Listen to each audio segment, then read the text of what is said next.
Singkat cerita, setelah penyembuhan sore harinya, rasa sakit yang hebat di dalamnya secara perlahan melemah. Setelah itu Xiaoyan membuka tirai kereta dan berjalan turun. Setelah kereta berhenti, Xiaoyan jelas tahu karakter dari Han Sui dan Xiaoyan tidak ingin ditegur kedua kalinya. Ia pun segera mengambil beberapa tiang tenda kemudian menghampiri kelompok Han Chong dan bermaksud untuk membantu membangun tenda. Namun tiba-tiba langkahnya terhenti ketika ia menyadari bahwa ada Han Sui di hadapannya dan segera menatap ke arah Han Sui kemudian tersenyum kepadanya. Mata cantik Han Sui terus menatap ke arah Xiaoyan dipenuhi dengan rasa penasaran. Xiaoyan samar-samar dapat mengetahui sepertinya Han Sui merasakan sesuatu dan curiga kepadanya.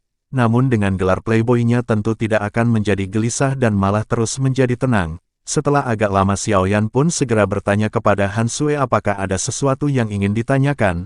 Alis Han Sui seketika bergetar ketika mendengar pertanyaan dari Xiaoyan dan segera mengulurkan tangannya perlahan dan meraih lengan Xiaoyan di tengah beberapa tatapan tertegun dari sekitar mereka. Han Sui menyelidiki Xiaoyan dengan doki yang cepat ditransmisikan ke dalam tubuhnya. Menyadari hal itu ekspresi Xiaoyan tidak berubah sedikit pun saat ia merasakan doki memasuki tubuhnya. Ia menyadari betul apa yang menjadi tujuan Han Sui setelah kejadian tak terduga yang menimpa mereka. Setelah agak lama Han Sui pun segera melepaskan tangannya dan kekecewaan segera melintas di matanya. Tampaknya tebakan Han Sui benar-benar tidak menemukan hasil karena yang ia temukan dalam tubuh Xiaoyan hanyalah luka parah yang serius. Setelah itu Han Sui melirik ke arah tiang tenda yang dibawa oleh Xiaoyan kemudian berkata, karena cedera internal di dalam tubuhmu cukup serius maka kamu tidak perlu lagi untuk bekerja, biarkan orang lain melakukannya sementara kamu pergi untuk beristirahat. Menanggapi hal itu Xiaoyan sedikit tertawa kemudian berkata, meskipun aku terluka aku bukanlah orang yang tidak berguna. Xiaoyan pun segera melanjutkan perjalanannya membawa tenda ke arah kelompok Han Chong yang sedang memasang tenda. Han Sui pun hanya mampu terdiam sambil melihat punggung Xiaoyan yang meninggalkan dirinya. Singkat cerita, malam harinya Xiaoyan berada di dalam kemudian melakukan proses latihan dan penyembuhan. Setelah agak lama Xiaoyan pun membuka mata kemudian terkejut menyadari apa yang ada di dalam tubuhnya.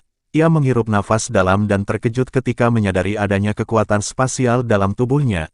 Kekuatan spasial adalah kekuatan misterius yang bahkan seorang elit Douzong agak kesulitan untuk mengendalikannya. Sebelum mencapai kelas tersebut bahkan seorang ahli di kelas Do Huang tidak akan memiliki kualifikasi untuk mengendalikannya. Namun benang energi yang muncul dalam doki Xiaoyan adalah kekuatan spasial yang benar-benar asli. Seketika Xiaoyan berpikir sepertinya kekuatan spasial ini telah tertinggal ketika kekuatan spasial di dalam terowongan ruangan angkasa dihancurkan. Selain itu untuk beberapa hal yang tidak dapat diketahui alasannya ternyata riak energi tidak menyebar melainkan bercampur dengan doki miliknya. Hal ini benar-benar dapat disebut kasus berkah karena adanya bencana. Xiaoyan merasa sangat senang karena dirinya saat ini memiliki kekuatan spasial walaupun kekuatannya sangatlah lemah. Setelah itu Xiaoyan pun menarik tangan dan mengepalkan tinjunya kemudian melesatkan ke arah ruang kosong yang seketika menjadi terdistorsi. Seketika Xiaoyan pun tersenyum dan merasa sangat senang dengan kekuatan baru yang dimilikinya. Singkat cerita, perjalanan masih terus berlanjut seperti yang dikatakan oleh Han Chong.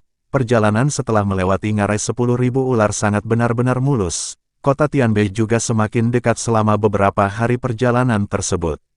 Di sisi lain Xiaoyan masih terus melakukan proses latihan dan penyembuhan dirinya.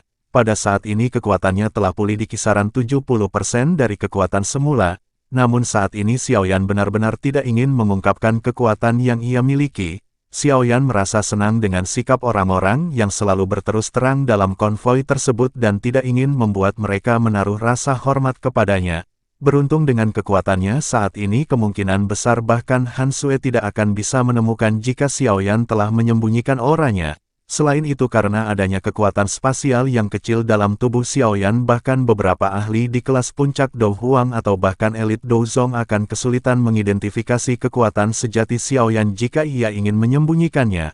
Meskipun Xiaoyan berpikir bahwa ia telah mampu menyembunyikan kekuatannya dengan sempurna, ia menyadari bahwa sikap Han Sui terhadapnya selama beberapa hari perjalanan telah berubah. Menyadari hal itu Xiaoyan pun bertanya-tanya apakah naluri dan insting dari seorang wanita benar-benar sangat kuat.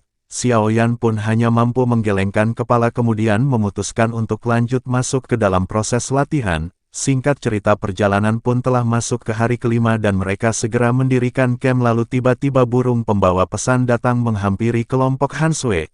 Hansue pun segera menerima pesan dan perlahan membukanya. Mata cantiknya bergetar sementara wajahnya yang cantik perlahan menjadi sedingin es. Sebuah kemarahan bahkan melintas di matanya setelah selesai membaca surat tersebut. Menyadari hal itu Han Chong segera bertanya apa yang terjadi. Hansue berkata surat tersebut dikirim dari klan Han dan menyebutkan bahwa klan Hong berencana untuk menyerang klan Han. Mereka memintaku untuk berhati-hati selama perjalanan kembali ke klan Han. Mendengar hal itu Han Chong pun terlihat marah kemudian bertanya apakah yang direncanakan oleh bajingan tersebut kali ini. Hansue pun termenung dan berkata ketua dari klan Hong menginginkan kakak perempuanku dan aku menikah dengan seseorang bernama Hong Chen. Namun tentu saja motif utamanya adalah untuk menelan klan Han hingga akhirnya mereka dapat menjadi penguasa sejati kota Tianbei. Ekspresi banyak orang di sana menjadi gelap setelah mendengar perkataan tersebut. Setelah itu Hansue berkata kita akan memasuki area kota Tianbei besok dan semua orang harus hati-hati. Mereka pun mengangguk kemudian Hansue segera kembali ke tendanya. Setelah itu Xiaoyan pun berinisiatif bertanya kepada Han Chong apa yang telah terjadi. Han Chong menarik nafas kemudian berkata klan Hong adalah klan terkuat di kota Tianbei. Bahkan dengan kekuatan dari klan Han mereka masih sedikit lebih rendah dibandingkan dengan klan Hong. Selain itu alasan lain adalah bahwa klan Hong memiliki sedikit hubungan dengan paviliun petir angin. Orang yang paling menonjol di generasi ini adalah Hong Chen. Ia adalah seseorang dari paviliun petir angin yang sangat dihormati di dalam klan Hong. Klan Hong sendiri menggunakan nama paviliun petir angin untuk memperluas reputasi dan pengaruhnya dalam beberapa tahun yang singkat ini. Bagaimanapun paviliun petir angin dapat dianggap sebagai faksi tingkat atas di seluruh wilayah utara dataran tengah. Oleh karena itu klan Han akan sangat rendah jika dibandingkan dengan mereka. Setelah penjelasan Han Chong kejutan pun melintas di mata Xiaoyan ketika mendengar nama yang familiar disebutkan. Xiaoyan pun terdiam hingga akhirnya Han Chong lanjut berbicara sepertinya klan Han akan menghadapi beberapa kerusuhan. Han Chong memerintahkan semua orang serta Xiaoyan untuk beristirahat lebih awal. Singkat cerita hari pun berganti dengan konvoi yang telah melanjutkan perjalanan. Tiba-tiba terdengar suara teriakan keras yang meminta semua orang untuk bersiap dan meningkatkan penjagaan karena mereka telah memasuki wilayah kota Tianbei. Tak lama setelah itu benar saja mereka mengalami serangan di mana banyak anak panah yang melesat ke arah mereka. Melihat serangan tersebut mereka pun segera bersiap dengan doki yang melonjak hingga akhirnya berhasil menepis anak panah. Tak lama tawa pun terdengar bersamaan dengan banyaknya sosok hitam yang muncul menghalangi jalur ke kota Tianbei. Dua lelaki tua di depan kelompok sosok hitam adalah orang-orang yang paling dikhawatirkan Han Chong dan yang lainnya. Secara alami kelompok Han Chong mengetahui bahwa mereka berasal dari klan Hong. Setelah itu salah satu sosok melirik ke arah kereta yang berisi Hansue di dalamnya. Ia segera tertawa kemudian meminta Hansue untuk keluar karena tujuan mereka ke sini adalah untuk menemuinya. Seketika pintu kereta pun perlahan dibuka dan Hansue yang cantik dengan wajah dingin perlahan turun dari kereta.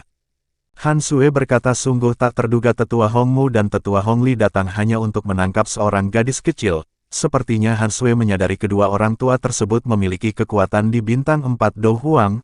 Hongli berkata kamu harus mengikuti perintah dan ikut pergi bersama kami. Menanggapi hal itu Hansue pun terlihat marah kemudian dengan segera mengeluarkan pedangnya. Hongli segera menggelengkan kepalanya saat melihat Hansue berusaha untuk melawan. Ia pun segera melangkah maju dan seketika muncul di depan Hansue. Dengan lambaian tangannya seketika angin panas dan kuat yang membawa aura bertekanan memblokir semua jalan mundur bagi Hansue. Kepucatan segera muncul di wajah Hansue saat ia melihat Hongli yang telah menggunakan semua kekuatannya sejak awal. Hansue pun menjadi semakin kesal kemudian mengayunkan telapak tangannya segera ke arah Hongli. Ledakan seketika terjadi ketika dua telapak tangan melakukan kontak dan angin yang merembes keluar segera mengejutkan semua orang di sekitar. Hansue segera mundur beberapa langkah akibat kekuatan dari benturan yang telah terjadi. Sementara itu Hongli segera berkata bahwa kami memang memiliki beberapa kemampuan untuk menerima satu telapak tangan dariku. Tidak heran jika kamu berhasil menarik perhatian dari Tuan Muda. Setelah itu dengan segera ia pun melangkah maju dan sekali lagi muncul di hadapan Hansue. Angin kencang seketika terasa ketika telapak tangannya hendak menyerang ke arah Hansue. Ekspresi sedih dan terkejut seketika muncul di wajah Hansue saat ia merasakan serangan Hongli yang lebih ganas. angin kuat pun segera mendekat ke arah Han Sui hingga tiba-tiba kekuatan tak terlihat muncul dan menghempaskan angin ke semua arah. Selain itu kekuatan tak terlihat juga menghempaskan Hong Li mundur beberapa langkah. Kejadian tak terduga yang tiba-tiba tersebut menyebabkan semua orang merasa terpana. Han Sui tiba-tiba menoleh setelah terkejut dan tatapannya mengarah ke kereta yang berisi Xiaoyan. Kejadian yang tak terduga tersebut juga membuat Hong Li dan Hong Mu merasa terkejut. Salah seorang dari mereka segera berkata ini adalah permasalahan antara klan Hong dan klan Han, oleh karena itu kami meminta teman ini untuk tidak ikut campur tangan. Kelompok Han Chong juga buru-buru melihat ke segala arah sementara tatapan kelompok Hong Li menyapu ke sekeliling. Pada saat ini mereka merasakan ada sesuatu yang benar-benar tidak beres. Jika mereka bertemu dengan seorang penolong saat pertama kali terjadi sesuatu maka mereka dapat menghubungkannya dengan keberuntungan mereka. Namun mereka benar-benar dapat bertemu dengan seorang pembantu pada saat yang kritis kedua kalinya dan hal ini benar-benar tidak logis. Ketika tatapan semua orang melihat ke sekeliling mencari keberadaan pria misterius tiba-tiba Xiaoyan pun keluar dari keretanya. Tatapan mereka pun segera beralih ke arah Xiaoyan yang baru saja turun dari kereta. Kelompok Han Chong benar-benar tercengang ketika mereka melihat Xiaoyan mengungkapkan dirinya. Saat ini kejutan dan ketidakpercayaan benar-benar melonjak dari mata mereka. Sementara itu Xiaoyan merentangkan tangannya ke semua orang sebelum menghela nafas tak berdaya. Setelah itu Xiaoyan pun melangkah maju kemudian tubuhnya berhenti di samping Han Sui. Xiaoyan pun nyengir tak berdaya kemudian segera bertanya bagaimana keadaanmu. Mendengar pertanyaan Xiaoyan Han Sui pun segera pulih kemudian bertanya apa benar sosok misterius itu adalah kamu. Xiaoyan pun tanpa daya tersenyum kemudian berkata memang benar naluri seorang wanita sangatlah kuat. Han Chong yang berada tidak jauh segera melotot mendengar antara Hak Sui dan Xiaoyan. Ia tidak menyangka bahwa ahli misterius yang sering mereka bicarakan selama beberapa hari ini sebenarnya di dekat mereka. Xiaoyan hanya bisa menganggukkan kepalanya saat dia melihat keterkejutan di mata semua orang. Ia segera melambaikan tangannya dan berkata kita akan membicarakan ini setelah semuanya selesai. Di sisi lain Hong Mu bertanya siapa dia, tampaknya dia cukup asing dan sepertinya ini adalah pertama kalinya dia berada di kota Tianbei.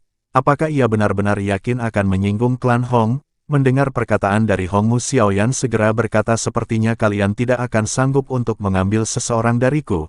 Jelas perkataan Xiaoyan tersebut mengandung ledekan kepada kedua orang yang berada di depannya. Han Chong di samping Xiaoyan segera terkejut karena tidak menjawab pertanyaan dan malah meledak mereka berdua. Mendengar perkataan dari Xiaoyan Hong Mu pun seketika menjadi sangat marah dan berkata bocah ini memang benar-benar sangat sombong. Ia bertanya-tanya bagaimana bocah sombong tersebut akan mengalahkan mereka sementara ada dua orang yang akan menghadapinya. Menanggapi hal itu Xiaoyan berkata kalian dapat maju bersama. Han Sui seketika terkejut setelah mendengar pernyataan dari Xiaoyan yang lanjut berjalan. Han Sui tiba-tiba merasakan keberanian yang tidak diketahui dan perasaan aman muncul dari hatinya. Hong Li yang benar-benar sangat marah setelah dipentalkan oleh serangan tak terlihat segera mengepalkan tinjunya. Ia berteriak memerintahkan semua prajurit untuk bergerak dan membunuh semua orang yang ada di hadapan mereka. Setelah mendengar teriakan dari Hong Li banyak sosok hitam dari belakang berteriak dengan sangat marah. Mereka segera melesat dengan aura kuat yang menakutkan menyerang ke arah kelompok Han Chong.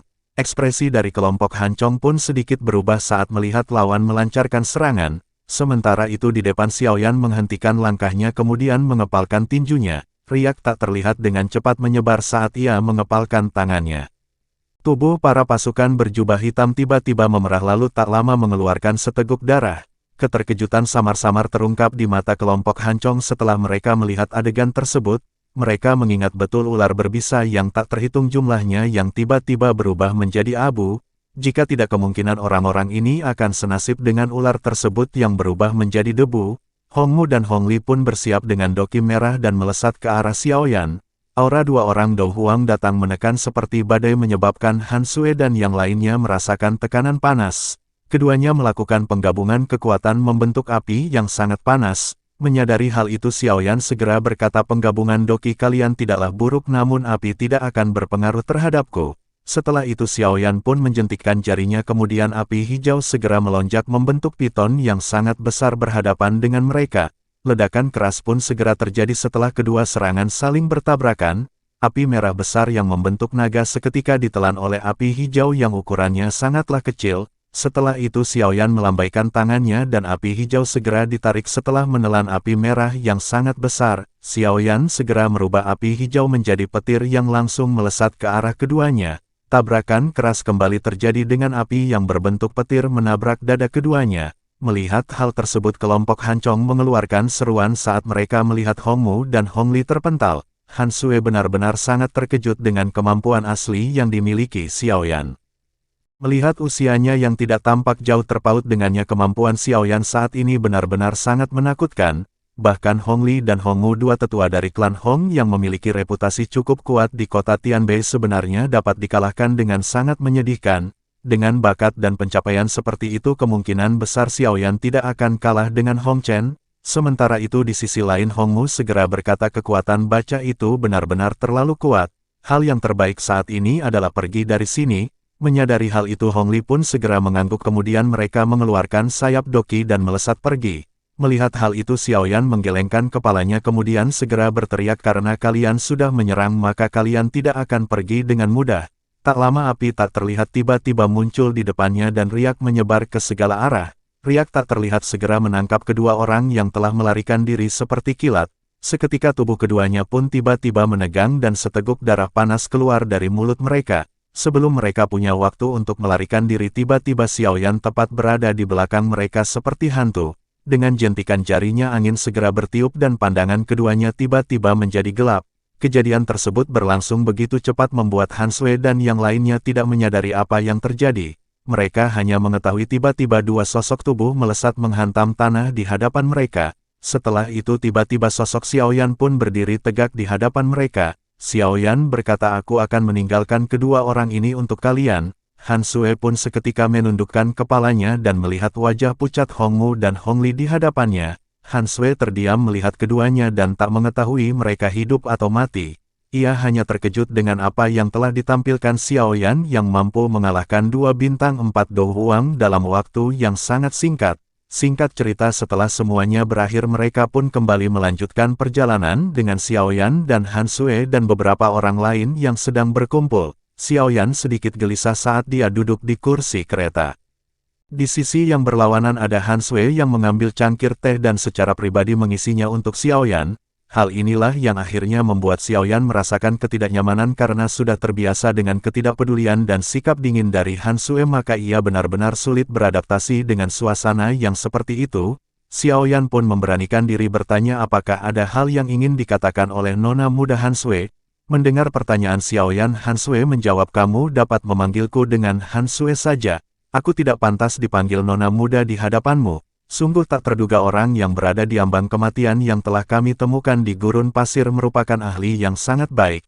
Han Sui pun lanjut berterima kasih karena Xiaoyan telah membantunya sebanyak 2 kali. Mendengar hal itu Xiaoyan tersenyum malu kemudian melambaikan tangan dan berkata, jika bukan karena bantuan kalian sepertinya aku akan mati dimakan serigala. Selain itu membantu seseorang yang sedang berada dalam permasalahan adalah merupakan sesuatu yang harus aku lakukan. Mendengar perkataan Xiaoyan, Han Sui pun seketika tersenyum lalu tak lama ia bertanya, apakah kamu akan langsung pergi setelah sampai di kota Tianbei? Xiaoyan termenung sejenak sebelum akhirnya berkata, itu akan terjadi jika tidak ada permasalahan. Kekecewaan seketika melintas di mata Yan Sui sebelum akhirnya ia bertanya lagi kepada Xiaoyan, apakah Tuan Xiaoyan dapat membantuku untuk mengurus satu hal? Xiaoyan segera bertanya apakah permasalahan tersebut adalah permasalahan antara klan Han dan klan Hong. Han Sui pun langsung mengangguk dan Xiaoyan lanjut berbicara, kamu telah melebih-lebihkan kemampuanku. Xiaoyan jelas menyadari bahwa klan Hong memiliki kekuatan yang cukup besar karena telah menguasai kota Tianbei selama bertahun-tahun. Ia pun lanjut bertanya, bantuan apa yang kamu inginkan? Han Sui menjawab, seharusnya Tuan Xiaoyan adalah seorang alkemis. Selain itu Tuan Xiaoyan memiliki kemampuan yang cukup tinggi di bidang alkemis. Dengan begitu klan Hong kemungkinan tidak akan dengan mudah menyinggung seorang alkemis tingkat tinggi. Jadi jika Tuan Xiaoyan bersedia membantu maka klan Han pasti akan jauh lebih santai. Xiaoyan hanya terdiam dan memikirkan apa yang harus ia lakukan. Han Sui lanjut berkata, selama Tuan Xiaoyan dapat membantu klan Han melewati kesulitan tersebut maka klan Han pasti akan memberi hadiah yang memuaskan. Jika Tuan Xiaoyan berpikir tidak akan ada hadiah yang memuaskan maka aku bersedia untuk menjadi selirmu. Seketika Xiaoyan pun batuk karena kata-kata Han Sui yang menyebabkan Xiaoyan hampir memuntahkan teh dari mulutnya. Xiaoyan segera berdiri dan melambaikan tangannya kemudian berkata, "Jangan berkata seperti itu, aku sudah terbiasa sendirian dan tidak akan terbiasa jika ada orang yang mengikuti di sampingku. Aku akan memikirkan permasalahan itu dan untuk saat ini biarkan saja permasalahan tersebut mengalir seperti air." Xiaoyan buru-buru berbalik membuka pintu kereta kemudian pergi setelah kata-kata tersebut terucap. Ia tidak menyangka Han Sui yang sedingin es akan benar-benar begitu berani melakukan hal tersebut. Di sisi lain Han Sui benar-benar terkejut saat dia melihat Xiaoyan melarikan diri. Han Sui pun tersenyum melihat tingkah laku yang baru saja ditampilkan Xiaoyan. Setelah Xiaoyan menunjukkan kekuatannya, orang-orang di dalam konvoi memberinya rasa hormat tambahan seperti yang telah Xiaoyan pikirkan. Tak lama setelah itu gerbang kota Tianbei pun terlihat dan Xiaoyan melihat ke arah sekelilingnya. Tanpa sadar tatapan Xiaoyan segera melirik ke arah Han Chong yang juga meliriknya yang seketika menangkupkan tangan memberi hormat kepadanya. Melihat hal itu Xiaoyan pun segera menghampiri Han Chong dan berkata bahwa kakak Han Chong tidak perlu terlalu sopan karena telah menyelamatkan hidup Xiaoyan. Xiaoyan meminta Han Chong untuk tidak memanggilnya Tuan di hadapan semua orang dan meminta Han Chong untuk memanggilnya dengan sebutan yang biasa digunakan sebelumnya. Menanggapi hal itu Han Chong pun tersenyum kemudian berkata, "Kakak Xiaoyan terlalu sopan dengan kekuatannya saat ini, bahkan kamu dapat membantu kami semua." Mendengar hal itu Xiaoyan pun tersenyum kemudian menjentikkan jarinya dan botol giok segera keluar. Xiaoyan memberikan botol giok kepada Han Chong kemudian berkata agar ia menyimpan pil obat tersebut dengan baik. Pil obat itu dapat membantu kakak Han Chong dalam meningkatkan peluang keberhasilannya untuk menembus kelas Do Wang. Tubuh Han Chong seketika gemetar setelah mendengar perkataan Xiaoyan dengan kegembiraan yang muncul di matanya. Ia tetap berada di puncak Dowling selama bertahun-tahun tetapi belum menunjukkan tanda-tanda untuk menerobos. Han Chong jelas tahu bahwa beberapa pil obat tingkat tinggi memiliki sifat untuk membantu seseorang dalam menerobos. Namun harga pil tersebut sangatlah tinggi dan ia tidak akan sanggup untuk membelinya. Han Chong pun segera berkata, "Hadiah ini terlalu berharga bagiku." Menanggapi hal itu Xiaoyan segera berkata, "Apakah pil obat itu lebih berharga dari hidupku? Pil obat itu tidak begitu penting jika dibandingkan dengan hidupku yang telah diselamatkan kakak Han Chong." Han Chong pun terdiam kemudian menyimpan pil dalam cincin penyimpanannya dan bertanya, "Apakah kamu akan pergi setelah sampai di kota Tianbei?" Xiaoyan hanya terdiam memikirkan apa yang harus ia lakukan. Menyadari Xiaoyan yang terdiam Han Chong segera berkata, "Kamu memang tidak memiliki banyak hubungan dengan klan Han. Namun meski begitu Xiaoyan telah menyelamatkan mereka sebanyak 2 kali di dalam perjalanan. Bahkan jika berhitung-hitungan untuk membalas budi maka mereka sebenarnya memiliki hutang budi kepada Xiaoyan. Selain itu permasalahan dari klan Hong benar-benar merepotkan karena mereka sangatlah kuat. Tidak akan baik jika Xiaoyan diseret masuk ke dalam permasalahan tersebut." Mendengar hal itu Xiaoyan pun terdiam dan merenung hingga tiba-tiba terdengar suara langkah kuda yang mendekat ke arah kelompok mereka. Para pasukan pun seketika menjadi terkejut dan waspada akan adanya musuh yang mendekat. Seketika pasukan pun merasa lega setelah menyadari bahwa kelompok yang datang merupakan utusan dari klan Han. Tak lama setelah itu suara tapak kuda itu berhenti di depan konvoi. Sosok pria tampan kisaran usia 24 tahun segera turun dari kudanya. Han Sui juga berjalan keluar dari keretanya ketika mendengar suara tapak kuda yang mendekat. Mata cantiknya berhenti pada Xiaoyan terlebih dahulu sebelum akhirnya melihat ke arah kuda yang telah berhenti. Setelah itu sosok pria tampan yang baru saja turun dari kudanya segera bertanya, "Bagaimanakah keadaanmu?" Han Sui pun segera berkata, "Aku baik-baik saja." Kemudian tatapannya beralih ke arah Xiaoyan yang mulai meninggalkannya. Tiba-tiba dengan ada kesal Han Sui segera berteriak kepada Xiaoyan dan memintanya untuk berhenti. Xiaoyan pun tanpa daya menghentikan langkahnya kemudian menoleh ke arah Han Sui. Dengan nada marah Han Sui berkata, "Jika Tuan Xiaoyan memang ingin pergi maka silahkan pergi." Han Sui lanjut berterima kasih atas semua bantuan yang telah diberikan oleh Tuan Xiaoyan. Menanggapi hal itu Xiaoyan hanya bisa terdiam setelah Han Sui mengeluarkan kata-kata itu dari mulutnya. Xiaoyan berpikir jika ia berbalik dan pergi maka kemungkinan orang lain akan memandangnya dengan rendah. Akhirnya Xiaoyan pun segera berkata, "Aku akan tinggal di belakang dan melihat situasi yang terjadi. Namun kamu jangan berharap banyak kepadaku untuk membantu." Mendengar hal itu Han Sui pun merasa sangat lega dan kegembiraan segera muncul di wajahnya. Di sisi lain pria tampan yang berada di samping Han Sui segera bertanya siapakah dia. Sepertinya dia sangat asing dan apakah ia merupakan penjaga dari klan Han. Oleh karena itu si pria pun bertanya dengan nada suara yang mengandung penghinaan luar biasa terhadap para penjaga yang memiliki status seperti pelayan. Mendengar hal itu Han Sui pun marah kemudian berkata sebaiknya kamu lebih sopan kepada tamu kita. Ia bukanlah seorang penjaga tapi tamu kehormatan yang aku undang atas nama klan Han. Mendengar perkataan Han Sui, Han Lin pun seketika terkejut dan tertegun lalu bertanya-tanya apa yang kamu maksud. Mungkin kamu telah salah menilai seseorang, bukankah menurut peraturan dari klan Han tamu kehormatan harus seseorang yang memiliki tingkat di kelas Do Huang. Menanggapi hal itu Han Sui pun segera melambaikan tangan kemudian meminta para anggotanya untuk mengeluarkan dua orang yang telah mereka tahan. Han Sui berkata dia mampu menangkap Hong Li dan Hong Mu yang merupakan ketua dari klan Hong. Dengan begitu tentu saja dia sangat layak untuk dianggap sebagai tamu kehormatan. Han Lin benar-benar tercengang ketika melihat dua lelaki tua berwajah pucat yang tergeletak di tanah tanpa menunjukkan tanda-tanda hidup atau mati. Han Lin segera bertanya mengapa mereka berdua berada di tanganmu. Han Sui segera menjawab mereka datang untuk menghentikan konvoi dan menangkapku. Mendengar hal itu Han Lin lanjut bertanya apakah dia yang telah melakukan hal ini. Han Sui pun menjadi semakin kesal kemudian berkata jika bukan dia yang mengalahkan mereka siapakah orang di anggota klan Han yang mampu berhadapan dengan dua elit Do Huang sekaligus. Ekspresi Han Lin pun seketika pucat dan terdiam, setelah itu ia berkata aku minta maaf karena telah ceroboh dengan perkataanku. Xiaoyan terdiam kemudian mereka pun memutuskan untuk segera pergi menuju ke klan Han. Singkat cerita konvoi pun telah memasuki kota Tianbei. Ukuran kota Tianbei sendiri tidak lebih kecil dari kota manapun yang pernah dilihat Xiaoyan. Diceritakan klan Han terletak di bagian selatan kota Tianbei dan di seberangnya ada klan Hong yang menduduki wilayah bagian utara. Kedua klan ini seperti dua penguasa kota yang saling berbagi kekuasaan di dalam kota.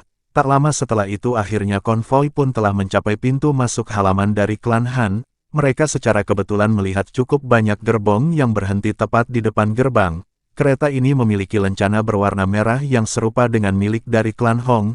Ekspresi Han Sui sedikit berubah setelah menyadari mereka telah sampai di klan Han. Han Sui bertanya-tanya apa yang akan dilakukan oleh klan Hong dengan datang ke klan Han. Ia pun segera masuk menuju jalan lain diikuti dengan Xiaoyan dan Han Lin. Setelah agak lama Han Sui pun dengan lembut melambaikan tangan saat mereka telah mencapai tempat yang mereka tuju. Ia segera membawa Xiaoyan ke sudut di mana mereka secara kebetulan dapat melihat bagian dalam dari ruang rapat. Mata cantiknya segera terfokus pada orang-orang yang berada di dalam aula. Tatapan Xiaoyan pun secara otomatis mengikuti tatapan dari Han Sui dan melihat ke sekeliling. Tatapan Xiaoyan tiba-tiba berhenti pada sosok wanita berpakaian putih dengan keterkejutan di wajahnya. Xiaoyan benar-benar tak menyangka bahwa ia akan melihat Han Yue dan berpikir mengapa Han Yue berada di sini. Apa mungkin Han Yue adalah anggota dari klan Han?